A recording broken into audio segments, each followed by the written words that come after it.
السلام عليكم عمي مختار، صباح الخير، نهارك مبروك. عمي مختار، فيما يخص هذا الاوبل كورسا سوينغ هذه، يعني حليتها هنا.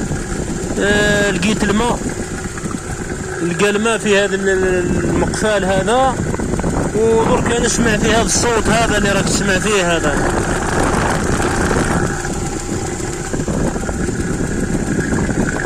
ما فهمتش يعني على كل حال هذا الشيء هذا من واه.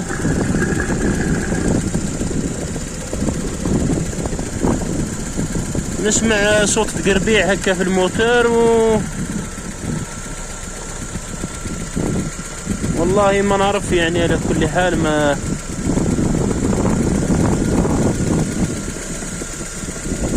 فهمتش يا عمي مختار، يعني اذا كان عندك معلومة وتقدر تفهمني ربي يبارك فيك. والسلام عليكم ورحمة الله وبركاته.